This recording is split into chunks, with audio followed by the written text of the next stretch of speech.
Hello à tous. Aujourd'hui, on va parler des émotions, comment maîtriser ses émotions, cultiver l'intelligence émotionnelle chez l'enfant. Je vais vous donner quelques clés de discipline positive. Alors, que vous soyez dans l'arène du quotidien familial ou dans la douce quiétude d'une soirée relaxante, la gestion des émotions est la pierre angulaire d'une famille familiale équilibrée.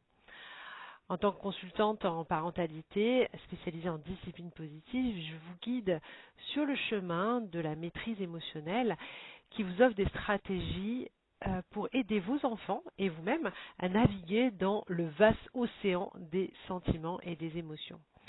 La première chose que je voulais aborder avec vous, c'était le fait de prendre les rênes de vos émotions. Être maître de ces émotions, ça ne signifie pas les supprimer, ne plus les ressentir ou prétendre qu'elles n'existent pas. C'est plutôt apprendre à les gérer, à les reconnaître, à les accepter et à réagir de façon constructive. Et oui, même dans les turbulences émotionnelles, en fait, on peut rester le maître et le capitaine du navire familial. La deuxième chose que je voulais aborder avec vous, c'est le fait d'identifier. On dit identifier pour mieux gérer. La clé de la gestion des émotions, c'est l'identification. On va apprendre à nommer les émotions. C'est pas juste un ressenti de colère qui peut être en fait de la frustration ou de la déception. La nuance entre les différentes émotions va vous permettre d'adopter aussi une réponse qui va être plus adaptée. Troisième chose que je voulais aborder, c'est la respiration. La respiration, c'est l'encre dans la tempête. Lorsque les vagues d'émotions, parce que c'est vraiment ce sentiment-là de vague émotionnelle qui arrive, en fait, rien de tel qu'une bonne bouffée d'air. Apprendre à respirer. Il existe des techniques de relaxation en pleine conscience, contrôlées. Ces techniques-là vont être vos alliés pour revenir dans un état plus calme, qui va vous permettre aussi la réflexion et le fait de prendre du recul par rapport à une situation qui génère ces émotions. La quatrième chose, c'est d'avoir les justes mots et les mots justes pour véhiculer vos émotions. Exprimer ces émotions de façon adaptée, ça va devenir vital. En fait, c'est vital. Utilisez le jeu pour prendre possession de vos sentiments sans blâmer l'autre ou rendre l'autre responsable de ce que vous ressentez.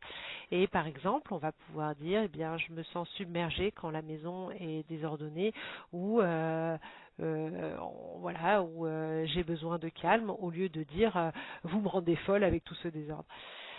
Voilà. Cinquième chose que je voulais évoquer avec vous, c'est le fait de transmettre l'intelligence émotionnelle à vos enfants. Émotionnellement parlant, le vocabulaire, c'est le vocabulaire du cœur. Les enfants imitent et apprennent en nous voyant.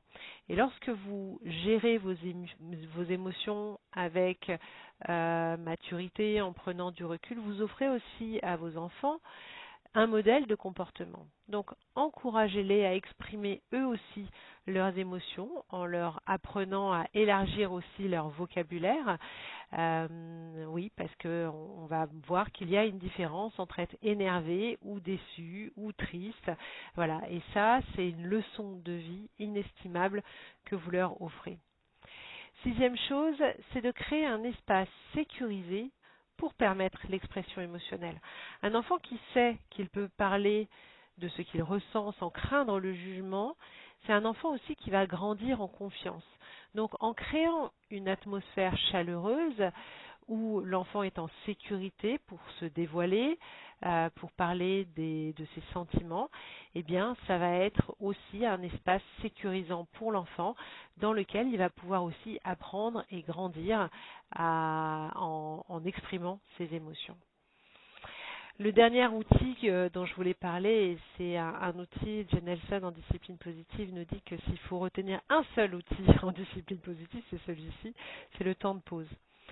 Apprendre à nos enfants l'importance de faire un temps de pause, c'est primordial. En fait, le temps de pause, c'est un temps pendant lequel on va se donner les moyens de gérer ses émotions, et de gérer la situation de façon respectueuse. Quand on est au cœur de la tempête, en général, il n'y a rien de bon qui arrive. Quand on connaît un petit peu les techniques, enfin en tout cas les neurosciences, ce qu'elles nous disent, quand on a des émotions qui débordent, quand on est sous stress, on va être dans l'attaque, on va être dans la fuite, on va être dans la sidération. Donc ça, quand les émotions débordent, on est sous stress et en général, on n'a pas la capacité à avoir du recul et à reprendre pleine possession de notre raison. Donc c'est pour ça qu'on propose un temps de pause.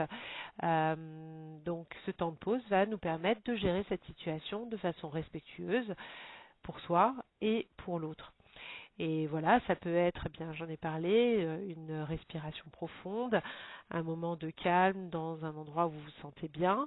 Le temps de pause va aider les enfants à clarifier leurs pensées et à calmer leurs émotions pour agir plutôt que réagir. Donc en bref, en maîtrisant vos émotions, en aidant vos enfants à faire de même, vous allez pouvoir instaurer les fondements d'une vie de famille plus équilibrée, plus durable. Ce podcast, c'est ce que je vous dis, ce n'est qu'un pas de plus sur le chemin de la discipline positive et chaque pas, c'est une pierre vers l'édifice d'une famille plus sereine, plus heureuse, plus équilibrée. Donc votre voyage vers l'intelligence émotionnelle ne s'arrête pas là. Si vous voulez des conseils plus personnalisés, des techniques plus avancées, je vous invite à aller sur mon blog, à aller sur mes réseaux sociaux ou même à me contacter. Et puis en mettant en œuvre ces principes, en éduquant vos enfants sur la manière de comprendre et d'exprimer leurs émotions, eh bien vous contribuerez aussi à créer une génération plus consciente, plus résiliente, plus empathique aussi. Alors prenons une grande respiration ensemble et plongeons dans cette belle aventure qui est l'aventure émotionnelle et l'aventure familiale. Voilà, merci à vous de rester connectés pour plus de contenu enrichissant en vous abonnant et puis bien n'oubliez pas de partager ce podcast avec d'autres parents qui pourraient bénéficier de ces conseils. Je vous dis à très bientôt, prenez soin de vous et de ceux que vous aimez.